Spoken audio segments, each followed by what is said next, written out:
সকলকে জয় যিশু। সকলকে স্বাগত এবং ধন্যবাদ জানিয়ে প্রভুর বাক্য নিয়ে চলে আসলাম আরও একটা সুন্দর দিনে। প্রতিটা দিনের মতন আজকের আরও একটা দিন আমরা পেয়েছি। ঈশ্বরকে অনেক ধন্যবাদ দিই যেন এই দিনগুলি শুধুমাত্র প্রভুর গৌরব করতে পারি। তার কারণ প্রত্যেকটা দিন আমাদের জীবন থেকে অতিবাহিত হয় এবং এই দিনগুলি একবার যখন ফিরে যায়, আমরা যদি পিছনে ফিরে তাকাই তাহলে সেই রকম দিন আর দ্বিতীয়বার ফিরে পাই না। তাই যেই সময়গুলো, যেই মুহূর্তগুলো পাচ্ছি যেন ঈশ্বরের গৌরব করতে পারি। কারণ ঈশ্বরের গৌরব করার জন্য যে সময়গুলো পাই সেটা শুধুমাত্র প্রভু আমাদেরকে সুযোগ করে দেন।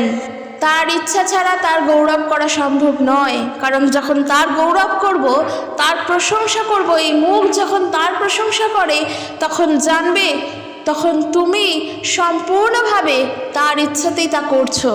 যেই মহিমা, যেই গৌরব তার প্রাপ্য, তিনি চান না সেই মহিমা, সেই গৌরব অন্য কেউ ছিনিয়ে নিক। তাই প্রভু তার সন্তানদের দ্বারা তার মহিমা, তার প্রশংসা তিনি নেন। তিনি তার সন্তানদের দ্বারা নিজের প্রশংসা পায়। আর আমাদের কর্তব্যই হলো ঈশ্বরের প্রশংসা করা। এই পৃথিবীতে এসেইছি প্রভুর গৌরব করার জন্য।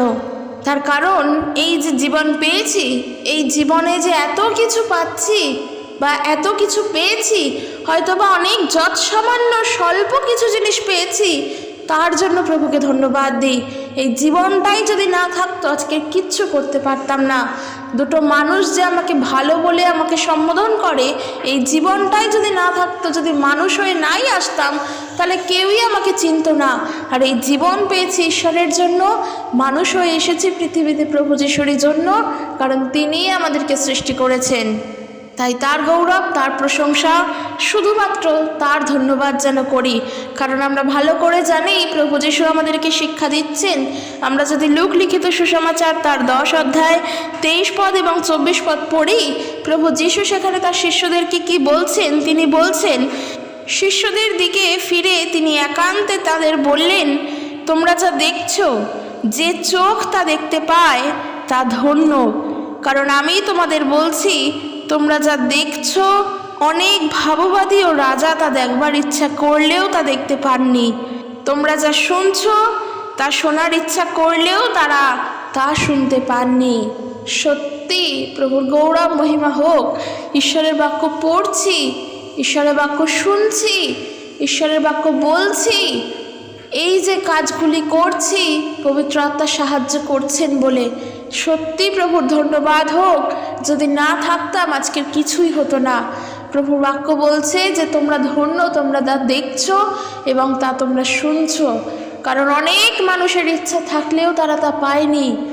সত্যি প্রভুর গৌরব হোক যে তিনি আমাদেরকে রেখেছেন, তার ধন্যবাদ হোক।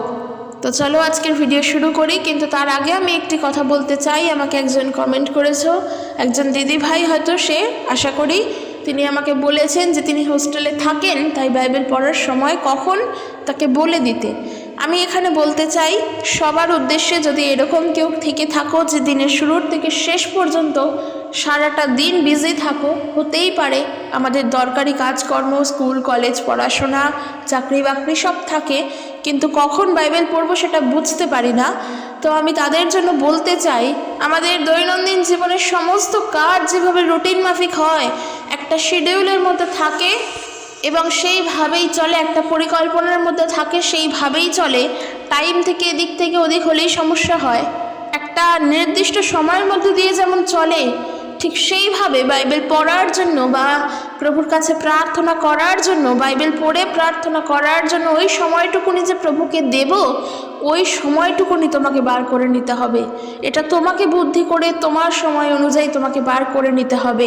সময়টা খুঁজে তুমি বের করে নাও। সময়টা আছে তোমার কাছে, তা লুকানোভাবে আছে, তুমি বুঝতে পারছো না, কিন্তু তুমি খুঁজে বের করে নাও।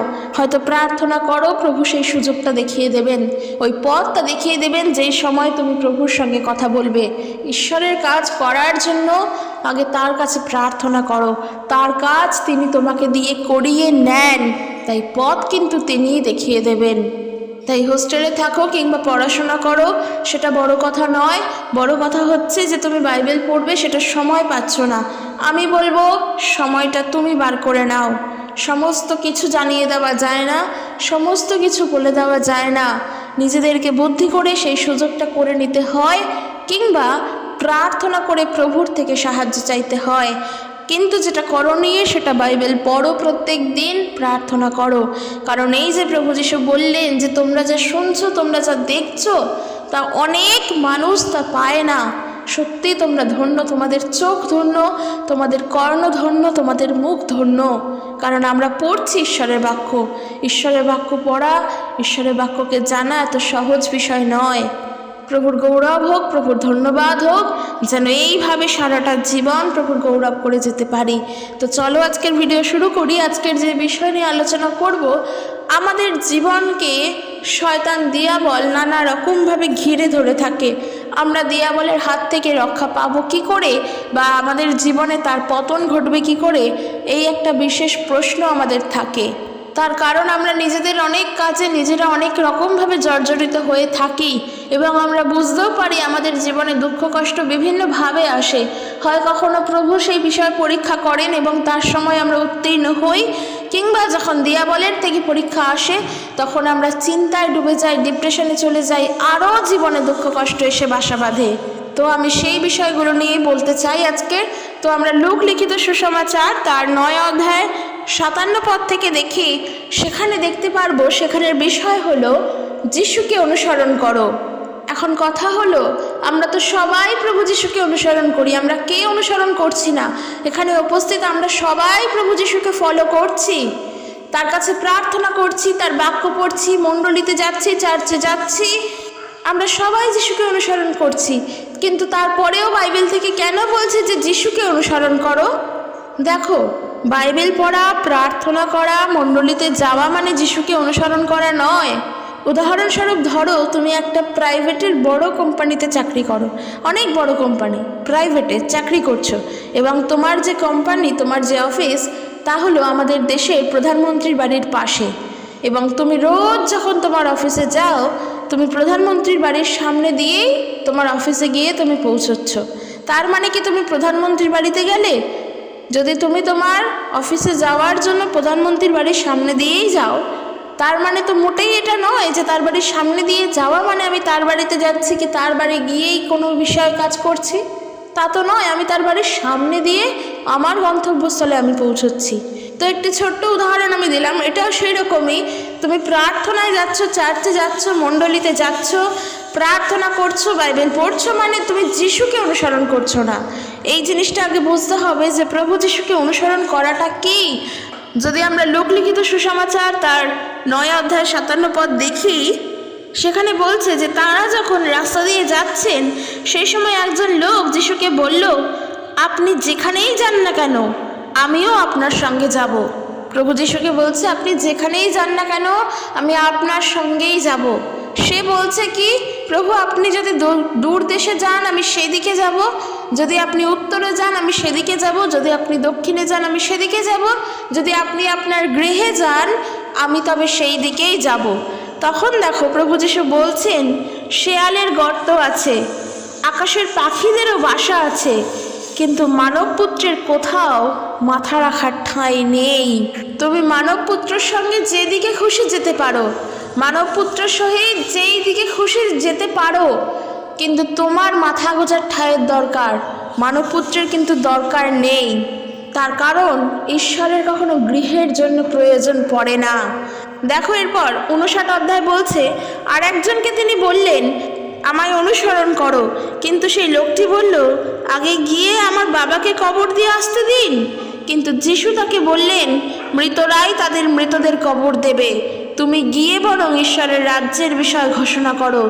আর একজন লোক বলল, প্রভু আমি আপনার অনুসারী হব, কিন্তু প্রথমে আমার বাড়ির সকলকে বিদায় জানিয়ে আসতে দিন। কিন্তু যিশু তাকে বললেন, লাঙলে হাত রেখে যে পেছনে ফিরে তাকায় সে ঈশ্বরের রাজ্যের যোগ্য নয়। তুমি প্রার্থনায় যাও মানে, তুমি বাইবেল পড়ো মানে, তুমি প্রার্থনা করো মানে তুমি যে যিশুর অনুসরণকারী তা নয়।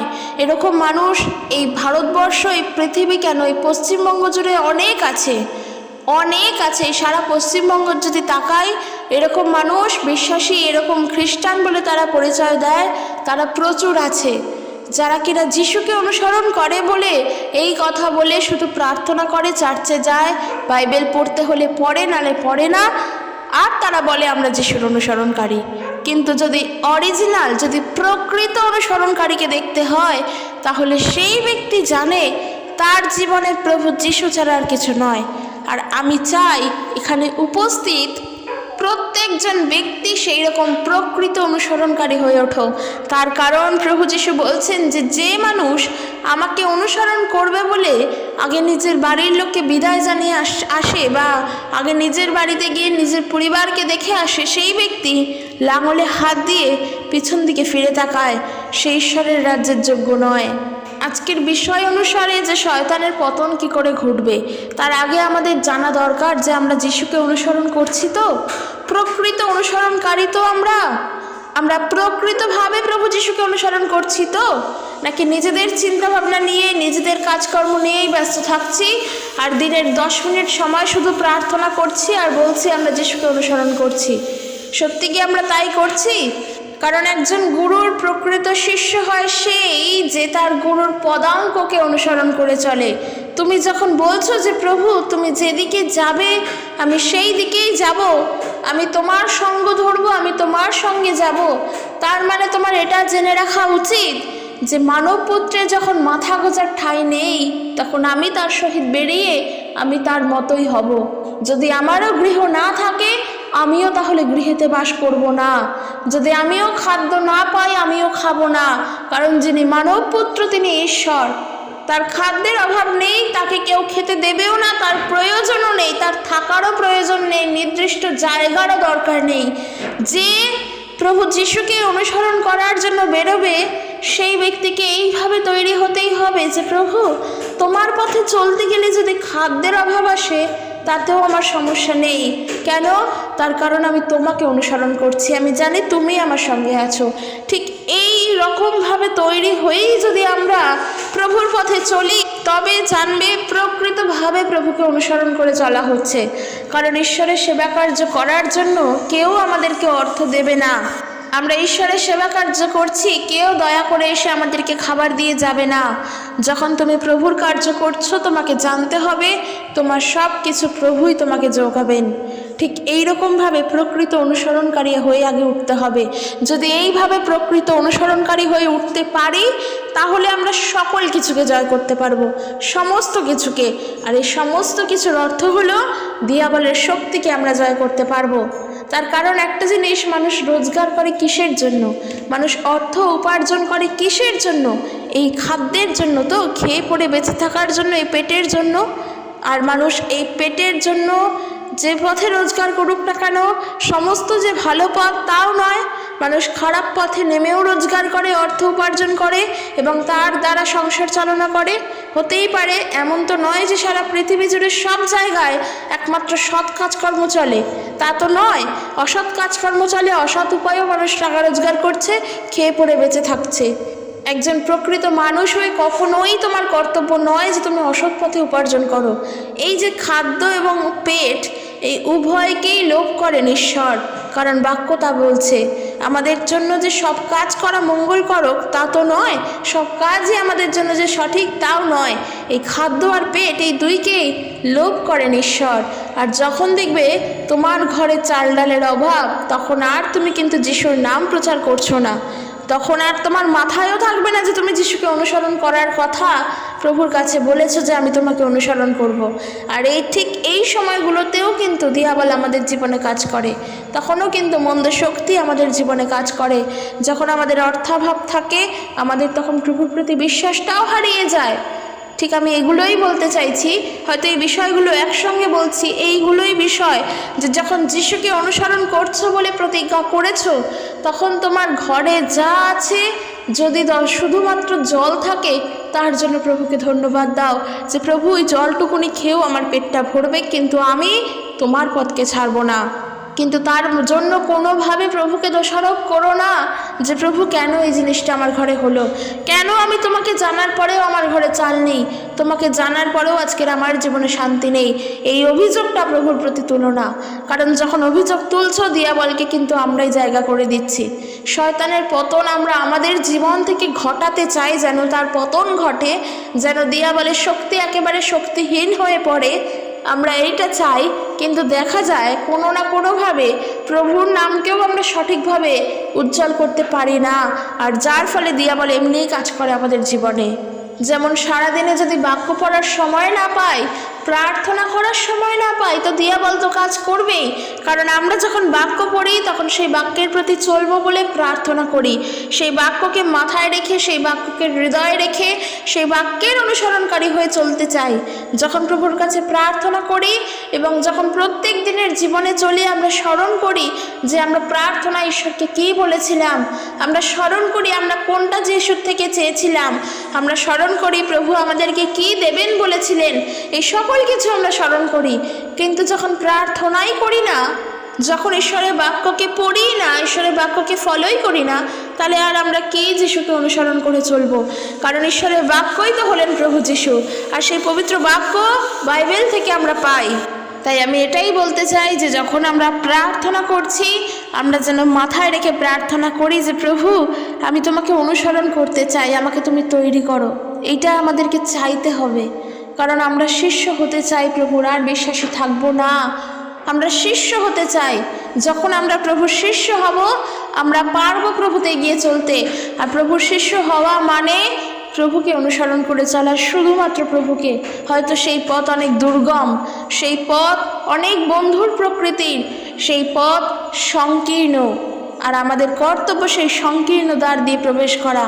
যতটা পারবো সেভাবে চেষ্টা করব, যেভাবে চলতে পারবো সেভাবে চলবো, যতটা পারবো প্রভুর উপরে নির্ভরশীল থেকে প্রভুকে অনুসরণ করে চলবো। কারণ ঈশ্বরের পথে চলা, খ্রিস্ট যিশুর পথে চলা এত সহজ জিনিস নয়। প্রভু যিশুকে ফলো করা, প্রভু যিশুকে অনুসরণ করা এত সহজ কাজ নয় যতটা আমরা মনে করি, কিংবা আমরা চারিপাশে যতটা দেখতে পাই।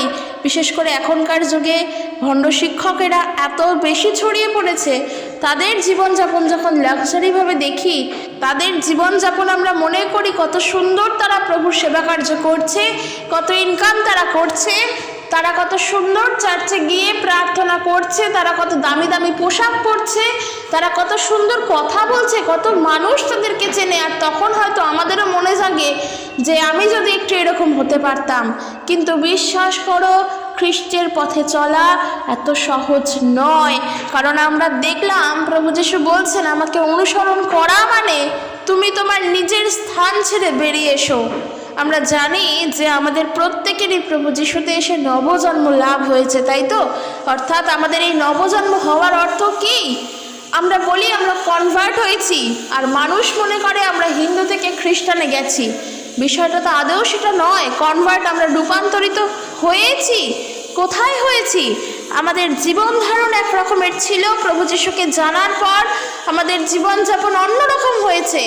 আমাদের চিন্তা ভাবনা এক ছিল, খ্রিস্টকে জানার পর আমাদের চিন্তা ভাবনা অন্যরকম হয়েছে। আমরা এইখানে রূপান্তরিত হয়েছি, আর এই রূপান্তর হওয়া সবার দরকার। এই পৃথিবীর প্রত্যেকটা মানুষের প্রয়োজন, কারণ মানুষের চিন্তাধারা, মানুষের ভাবভঙ্গি আজকের পরিবর্তন হয়েছে। তো সেই রূপান্তর আমরা হয়েছি। একটা জায়গা ছিলাম, সেই জায়গা ছেড়ে, সেই জায়গাকে ত্যাগ করে একটা অন্য স্থানে এসে পড়েছি। প্রভু যিশুকে অনুসরণ করা তাই। তুমি তোমার নিজের জায়গায় রয়েছো, তুমি ভাবছো আমি খেয়ে পড়ে শান্তিতে বেঁচে আছি, আর আমি এর মধ্য দিয়েই যিশুকে অনুসরণ করব। হ্যাঁ পারবে, অবশ্যই পারবে, কিন্তু সেই প্রকৃতভাবে করতে পারবে না। কারণ প্রভু যিশু বলছেন শিয়ালের গর্ত আছে, পাখিদেরও গৃহ আছে, কিন্তু মানবপুত্রের মাথা গোজার ঠাঁই নেই। যদি তুমি যিশুর অনুসরণকারী হও, তাহলে তুমি এটা জেনে রাখো, প্রভুর যেমন গৃহ নেই, ঠিক সেইভাবে তোমারও কিন্তু গৃহ থাকবে না। তাহলে সেই জায়গায় দাঁড়িয়ে আজকের আমরা যখন দেখি যে যারা প্রভুর বাক্য প্রচার করছে তারা কত সুন্দরভাবে কত সাজ পোশাক করে প্রভুর বাক্য প্রচার করছে, কত সাজ পোশাক সহকারে ঈশ্বরের নাম বলছে, এবং তার ফলে আমাদের মনে ইচ্ছে জাগে হয়তো আমরা ওইভাবে চললে যদি পারতাম একটু প্রভুর বাক্য প্রচার করতে, আজকের আমরাও অনেক টাকা ইনকাম করতাম। এই ধারণাটা আমাদের মনে আসাটা কিন্তু ভুল নয়, আসে। তার কারণ আমরা যা দেখছি সেটা নিয়েই ভাবলাম। আর এই কারণের জন্য বলতে চাই, তুমি বাইবেল দেখো। যদি বাইবেল দেখো তাহলে বাইবেলটা নিয়েই ভাববে। আমরা চোখের সামনে যা দেখি, যা শুনি, যা পড়ি, যা করি, সেইটাই কিন্তু আমাদের মাইন্ডে চলতে থাকে। তাই ঈশ্বরের বাক্য দেখো, ঈশ্বরের বাক্য শোনো, ঈশ্বরের বাক্য পড়ো। যদি নিজের জীবনকে প্রকৃতভাবে চালনা করতে হয়, প্রভু যিশুর পথে থেকেই যদি প্রকৃতভাবে চালনা করতে হয়, তাহলে ঈশ্বরের বাক্য দেখো। আর শয়তানের পতনের বিষয় বলবো, তখনই আমরা পারবো। তার কারণ কি জানো? কারণ একটা জিনিস কি, শয়তানের পতন আমরা জানি, যারা যারা বিশ্বাসী তাদের প্রত্যেকের জীবনে দিয়াবলের পতন ঘটেছে। কারণ প্রভু যীশু খ্রিস্টের ক্রুশীয় মৃত্যুর দ্বারাই শয়তানের সমস্ত শক্তি একেবারে শক্তিহীন হয়ে পড়েছে, তার আর নিজের কোনো ক্ষমতা নেই। কিন্তু শয়তানের শক্তি তো অবশ্যই শক্তিহীন পড়েছে। তবে আমরা কি করি? আমরা যখন প্রভুর বাক্য প্রচার করি, বা আমরা যখন ওই রকম দেখি, কিংবা আমরা যখন মণ্ডলীতে যাই, চার্চে যাই, সেজে গুজে সাজ পোশাক নিয়ে যখন মণ্ডলীতে যাই, সেইখানেও দিয়াবল নানা রকমভাবে আমাদের সঙ্গে কাজ করে। কেন বলো তো? কারণ আমরা চাই শয়তানের পতন যেন আমাদের মধ্য থেকে ঘটে। আর যখন আমরা মণ্ডলীতে যাই, যদি আমরা একটু অন্যরকম ব্যতিক্রমী হয়ে যাই, সমগ্র মানুষের নজর, মণ্ডলীতে উপস্থিত থাকা সবার নজর আমার উপরে এসে পড়ে। আমি যদি একটু সুন্দর সেজে গুজে যাই, সোনার গয়না পরে যাই, সেই সমস্ত মানুষগুলো তখন আমাদের দিকে তাকাবে। তখন কি সত্যি ওই মানুষগুলোর মধ্যে ঈশ্বরের রাজ্যের বিষয় বা প্রভুর বিষয়ে সত্য প্রচার হয়? আমার মধ্য দিয়ে কি হয়? আমার কর্তব্য ঈশ্বরের গৌরব করা। তা আমি যদি ওইভাবে চলি, তাহলে মানুষ তো আমাকে দেখে খারাপ বলছে, মানুষ তো আমাকে দেখছে, হয়তো সেখান থেকেই দিয়াবল কাজ করছে। সেই জায়গায় আমরা দিয়াবলকেই করে দিলাম যেন সে কাজ করে, তাহলে আর কোথায় তার পতন ঘটবে? দেখো, জীবনে তোমাকে ভূতে পেয়েছে, তোমাকে মন্দ শক্তিতে ধরেছে, মন্দ আত্মায় ধরেছে, তুমি খেতে পারছো না, তোমার জীবনে ডিপ্রেশন, অসুস্থতা, তোমার জীবনে কষ্ট, দুঃখ, আর তুমি এগুলো সবটা বিশ্বাস করছো যে মন্দতার থেকে আসছে। আমি তাদের জন্য বলতে চাই, এই সবটা যদি মন্দতার থেকে আসে, তুমি একজন যিশুর বিশ্বাসী হয়ে এগুলো কি করে তোমার জীবনে আসে? এই যে ভূতে পেয়েছে, মন্দ শক্তিতে ধরেছে, এক একজন বিশ্বাসীও বলে যে তাদের জীবনে মন্দ আত্মা কাজ করেছে। আমার কথা হলো, কি করে কাজ করে? পবিত্র আত্মা যখন তুমি জানো তোমার সহিত, মন্দ আত্মা সেখানে প্রবেশ করবে কি করে? তোমার পবিত্র আত্মা যদি সজীব থাকে, মন্দ শক্তি সেখানে আসবে কি করে? একজন বিশ্বাসীকে ভূতে পাবে কি করে? সে যদি প্রার্থনায় থাকে, মন্দ আত্মার দ্বারা নয়, পবিত্র আত্মা দ্বারা যদি পরিচালিত থাকে, কোনোভাবে দিয়াবলের আত্মা সেখানে কাজ করতে পারবে না। কারণ পবিত্র আত্মা সেই শক্তি আমাদেরকে প্রদান করেছেন, যে শক্তির দ্বারা দিয়াবলের পতন ঘটে। তাহলে আমার জীবনে যখন পবিত্র আত্মা আছে, তখন কি করে মন্দ শক্তি আমার জীবনে কাজ করবে? কেন আমি বলছি যে মন্দ শক্তি আমাকে ধরেছে, মন্দ আত্মায় আমাকে পেয়েছে? হ্যাঁ, যেই ব্যক্তি প্রভু যিশুকে জানে না, যেই ব্যক্তি পবিত্র আত্মাকে জানে না, তার জীবনে মন্দ শক্তি কাজ করতে পারে। এবং তার জীবন থেকে মন্দ শক্তিকে দূর করার জন্য একমাত্র পন্থা হলো, একমাত্র রাস্তা হলো প্রার্থনা। কিন্তু আমরা যখন আমাদের এই ভুলগুলো দেখিয়ে দিই, আমরা যখন এইভাবে জীবনে চলি, তখন তো রাস্তাটা আমরাই তাদেরকে দেখিয়ে দিই, তাই না? তাই বিশ্বাসী হয়ে আমি যেটা বলছিলাম, যে একজন প্রকৃত প্রভু যিশুর অনুসরণকারী হয়ে দিয়াবলের মন্দ আত্মাকে আমরা পতন ঘটাতে পারি, কারণ সেই ক্ষমতা প্রভু যিশু আমাদেরকে দিয়েছেন। পবিত্র আত্মার বরদান আমাদের সবার উপরে আছে। হয়তো কাউকে কাউকে প্রভু এই বরদানও দিয়েছেন যে একমাত্র প্রার্থনার দ্বারা ভূত ছাড়াবে, একমাত্র অলৌকিক কার্য করবে। এই বরদান পবিত্র আত্মা তাকে দিয়েছে। সবাই এই বরদান পায় না, কিন্তু সবাই আমরা ভুল করতে পারি। ভুলটা আমরা করি, সেটা হলো আমরা দিয়াবলকে জায়গা দেখিয়ে দিই। আমরা নিজেরা চিন্তা করি যে আমরা যিশুকে অনুসরণ করব, আমরা তার পাশাপাশি আরও সব কাজ করব। এইভাবে কখনো যিশুকে অনুসরণ করা যায় না। এর মধ্যে দিয়েও দিয়াবল কাজ করে, এর মধ্যে দিয়েও ভ্রান্ততা আমাদের জীবনে আসে। তার কারণ ভ্রান্তরা কিভাবে আসবে তুমি বুঝতেও পারবে না। তারা স্বর্গদূতের ন্যায়ই আসবে, তারা বলবে আমি যিশু, তোমার কাছে ভ্রান্ত হয়ে আসবে। তারা মুখোশধারী মেষ হয়ে থাকবে, তাদেরকে দেখলে মনে হবে তারা সত্যিকারের প্রকৃত অর্থেই মেষ, কিন্তু আসলে তারা তা নয়। তাদের হৃদয় মেষের ন্যায় নয়, তাদের চিন্তা ভাবনা মেষশাবকের ন্যায় নয়, তাদের কাজকর্ম, তাদের শিক্ষা কিছুই মেষশাবকের ন্যায় নয়, শুধু তারা উপর দিয়ে মেষশাবকের মতন। তাই আমরা যেন এইরকম মুখোশধারী মেষ না হয়ে উঠি, আমরা যেন পিতার কাছে পবিত্র আত্মায় পূর্ণ হয়ে প্রার্থনা করতে পারি। কারণ আমরা যদি বাক্য থেকে দেখি, প্রভু যিশু যখন প্রার্থনা করলেন তখন তিনি পবিত্র আত্মার দ্বারা আনন্দে পরিপূর্ণ হয়ে পিতার কাছে প্রার্থনা করছেন, তার ধন্যবাদ করছেন এবং তিনি বলছেন, হে পিতা, পৃথিবী ও স্বর্গের প্রভু তুমি। প্রভু যিশু যখন প্রার্থনা করলেন তখন তিনি পবিত্র আত্মায় পূর্ণ হয়ে প্রার্থনা করলেন, তিনি পবিত্র আত্মায় আনন্দিত হয়ে প্রার্থনা করলেন। যদি আমরা দেখি, সাধু পৌলও কিন্তু আমাদেরকে সেই শিক্ষা দিচ্ছেন। ইফিসীয়দের প্রতি পত্র তার 6 অধ্যায় 18 পদে তিনি বলছেন, সব সময় পবিত্র আত্মাতে প্রার্থনা করো, সব রকম প্রার্থনায় প্রার্থনা করে তোমাদের যা প্রয়োজন সেই সবই জানাও। এর জন্য তোমরা সব সময় সজাগ থেকো, কখনো হাল ছেড়ো না, ঈশ্বরের সমস্ত লোকেদের জন্য প্রার্থনা করো। দেখো সাধু পৌল যে এই কথা বললেন, এই বাক্য বললেন এফিসীয়দের প্রতি, কেন বললেন? কারণ সাধু পৌল তার আগে, আমরা যদি এফিসীয় তার 6 অধ্যায় 11 পদ থেকে দেখি, তিনি বলছেন যে আমরা যে যুদ্ধ করছি, এই যুদ্ধ দিয়াবলের সহিত, এই যুদ্ধ শয়তানের সহিত, এই যুদ্ধ মন্দ আত্মার সহিত। তাই তাকে দমন করার জন্য, তার পতন ঘটানোর জন্য পবিত্র আত্মায় পূর্ণ থাকতে হবে। আর আমি সেটাই বললাম যে একজন ব্যক্তিকে, একজন প্রভু যিশুকে জানা ব্যক্তিকে কি করে মন্দ আত্মায় পায়? কেন? তার কারণ সে যেন কখনো না বলে যে মন্দ শক্তি আমার জীবনে কাজ করছে। শুধুমাত্র যে মন্দ আত্মায় পেয়েছে তাই নয়, আমরাও আমাদের সাধারণ জীবনে চলার জন্য আমরাও যেন না বলি মন্দ আত্মা আমার জীবনে কাজ করছে। কারণ তবে মন্দ আত্মাকে সুযোগটা আমরাই করে দিচ্ছি। এই যে বাক্য বলছে, সব সময় প্রার্থনা করো, পবিত্র আত্মাতে প্রার্থনা করো। প্রভু যিশু যখন ঈশ্বরের ধন্যবাদ করলেন, পবিত্র আত্মায় আনন্দে পূর্ণ হয়ে ধন্যবাদ করলেন। তাই তিনি যদি ধন্যবাদ করেন পবিত্র আত্মায় পূর্ণ হয়ে, সেই জায়গায় একজন বিশ্বাসীর কাছে তো পবিত্র আত্মা গিফট হিসেবে দেওয়া। প্রভু যিশু তো দিয়ে দিয়েছেন তার পবিত্র আত্মাকে। সেই কারণের জন্য বলছি, যখন দিয়াবলের বিরুদ্ধে লড়াই করছি, যখন দিয়াবলের পতন চাই, তখন আমরা যেন কোনোভাবে এমন করে জীবনে না চলি যার দ্বারা ঈশ্বরের গৌরব হয় না, যার দ্বারা ঈশ্বরের প্রশংসা হয় না, যার দ্বারা কোনোভাবে প্রভুর ধন্যবাদ হয় না। তাই একজন মানুষ হয়ে কর্তব্য, একজন বিশ্বাসী হয়ে কর্তব্য, আমার সর্বকাজের মধ্য দিয়ে শুধু প্রভুর গৌরব হবে। আর তার জন্য দরকার প্রার্থনা করা, তার জন্য দরকার প্রকৃতভাবে প্রভুর বাক্যকে জানা, বাক্যকে পড়া। যদি প্রথম থিসলনিকীয় তার 5 অধ্যায় 16 পদ দেখো, সেখানে ঈশ্বরের বাক্য বলছে, সর্বদা আনন্দ করো, অবিরত প্রার্থনা করো, সব বিষয়ে ঈশ্বরকে ধন্যবাদ দাও, কারণ তোমরা যারা খ্রিস্টের সঙ্গে যুক্ত তাদের বিষয় এটাই ঈশ্বরের ইচ্ছা।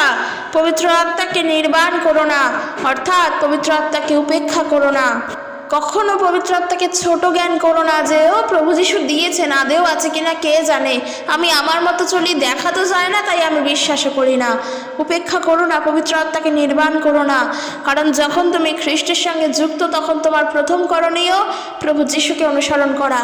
নিজের পরিবারের ভার প্রভুর হস্তে রেখে তুমি প্রভুকে অনুসরণ করো।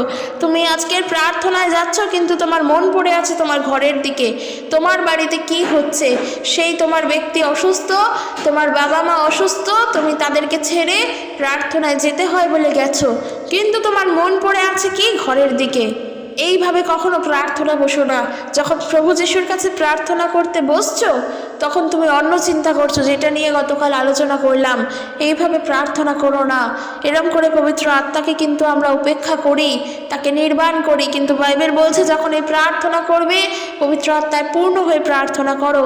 প্রভু যিশু যখন ঈশ্বরে গৌরব করতেন, যখন তিনি আনন্দিত থাকতেন, পবিত্র আত্মায় পূর্ণ হয়ে আনন্দিত থাকতেন।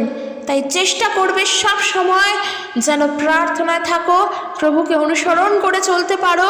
আর তুমি জানবে, যখন তুমি পবিত্র আত্মায় প্রার্থনা করছো, একমাত্র তখনই দিয়াবলের পতন ঘটছে। কারণ যারা একমাত্র প্রভু যিশুর সঙ্গে যুক্ত হয়েছে, যারা প্রভু যীশু খ্রিস্টের সঙ্গে যুক্ত, অর্থাৎ আমরা যারা প্রভু যিশুকে জেনেছি, যার মধ্য দিয়েই হোক, যেইভাবেই হোক, যেমন মুহূর্তে হোক, যেভাবে হোক, তাকে বিশ্বাস করেছি, তাকে জেনেছি, আমাদের কর্তব্য সেই বিশ্বাস, যেই বিশ্বাস সহকারে প্রভু যিশুকে জেনেছি, ঠিক সেই একই রকম বিশ্বাস নিয়ে যেন শেষ পর্যন্ত থাকতে পারি। তাকে যেভাবে শুরু থেকে প্রার্থনা করতাম, স্মরণ করতাম, সেই একই ধারায় যেন শেষ পর্যন্ত আমরা প্রার্থনা করতে পারি, তাকে অনুসরণ করে চলতে পারি। কখনো যেন কোনো কিছুর জন্য মুখকে ছোট না করি। আজকে দিয়াবলের কার্য আমাদের জীবনে ঘটতেই পারে, তার জন্য কখনো নিন্দিত করো না প্রভুকে, কখনো নিজেকে ছোট করো না, কিংবা কখনো প্রার্থনা করা থেকে বিরত থেকো না। কারণ বাক্য শিক্ষা দেয়, সব সময় আনন্দ করো, অবিরত প্রার্থনা করো এবং সর্ববিষয়ে প্রভুকে ধন্যবাদ জানাও। কারণ তোমরা যারা খ্রিস্টের সঙ্গে যুক্ত, ঈশ্বরের ইচ্ছা এটা তোমাদের জন্য। তাই ঈশ্বরের ইচ্ছা বোঝার জন্য আমরা অনেক কিছু করি। আমার জীবনে ঈশ্বরের কি ইচ্ছা, তার জন্য আমরা অনেক কিছু চাই, অনেক কিছু বুঝি, কিন্তু বাইবেলটা খুলে যদি পড়ি তাহলে জানবো ঈশ্বরের ইচ্ছা আমাদের জন্য কি। তা হলো অবিরত প্রার্থনা করা এবং পবিত্র আত্মায় পূর্ণ হয়ে পবিত্র আত্মাকে ধন্যবাদ দেওয়া। কখনো তাকে উপেক্ষা করো না। আর আমি ওটাই বলতে চাই যেটা আমরা ইফিসীয় তার 6 অধ্যায় 18 পদ থেকে দেখলাম, বলছে সব সময় পবিত্র আত্মাতে প্রার্থনা করো। সব রকম প্রার্থনা করে ঈশ্বরের কাছে যা প্রয়োজন, তোমাদের যা দরকার, তা প্রভুর কাছ থেকে চাও। কারণ আমরা ইফিসীয় 6:11 থেকে পড়লেই দেখতে পারবো যে দিয়াবলের সঙ্গে যে আমাদের যুদ্ধ হচ্ছে, অবিরত যুদ্ধ হচ্ছে, সেখানে যদি দাঁড়িয়ে যুদ্ধ করতেই হয় তাহলে একমাত্র যা যা অস্ত্র দরকার তা ওই ইফিসীয় 6:11 থেকে আছে। আর তা হলো বিশ্বাসের সঙ্গে, সত্যের সঙ্গে দাঁড়াতে হবে, সুসমাচারের শান্তির পাদুকা পড়তে হবে এবং সত্যের কটিবন্ধন বাঁধতে হবে। তাহলেই আমরা দিয়াবলের বিরুদ্ধে লড়াই করতে পারবো আর পবিত্র আত্মার তরবারি আমাদের রাখতে লাগবে। কিন্তু আমরাই যদি দিয়াবলকে সুযোগ করে দিই আমাদের কার্যকলাপের মধ্য দিয়ে, কখনো দিয়াবলের পতন ঘটবে না। কি করে ঘটবে? আমরাই তো তাকে সুযোগ করে দিলাম। তাই আমাদের মাথায় রেখে চলতে হবে যে দিয়াবলের পতন চাই তো তার আগে দরকার প্রভুকে সত্যভাবে অনুসরণ করা এবং প্রার্থনায় যুক্ত থাকা, শুধু প্রার্থনা করা। জীবনে যা দরকার, জীবনে যা প্রয়োজন, যেটার ইচ্ছা তুমি সেটাই প্রভুর থেকে চাও, কিন্তু সেই চাওয়ায় যেন সত্যতা থাকে। তুমি যেন এটা জানতে পারো যে আমি যা চাইছি প্রভুর থেকে সেটা আমি সত্যভাবে চাইছি। কারণ আমরা যখন প্রার্থনা করি তখন আমরা চাই এবং সর্বশেষে যখন আমেন বলে সম্পন্ন করি সেই প্রার্থনা, তখন তার মানে প্রভু যা চাইলাম প্রভুর থেকে প্রভু তাই দেবেন বা দিয়েছেন, বা তাই হোক, তাই আমরা আমেন বলি। তাই সেই আমেন বলার আগের যে প্রার্থনার মধ্যে থাকা কথাগুলোই যদি সত্যতা না থাকে তাহলে কি করে আমরা তা পাবো? তাই পবিত্র আত্মায় প্রার্থনা করো, কারণ প্রার্থনা করতেও আমাদেরকে পবিত্র আত্মা সাহায্য করেন। প্রার্থনা করতেও আমাদেরকে পবিত্র আত্মাই সাহায্য করেন। তাই পবিত্র আত্মার থেকে সাহায্য চাও, তিনি সব রকমের সাহায্য করবেন, কারণ প্রভু যিশু তাকে সাহায্যকারী হিসেবেই পাঠিয়েছে। তাই যেটাই বলবো, প্রভুকে অনুসরণ করো, পবিত্র আত্মার সঙ্গে যুক্ত থাকো, খ্রিস্টের সঙ্গে যুক্ত থাকো, তার কাছে প্রার্থনা করো। ঈশ্বর তার আপন বাক্যের দ্বারা প্রত্যেককে আশীর্বাদ যুক্ত করুক। সকলে সুস্থভাবে থাকো। জয় যিশু। Praise the Lord.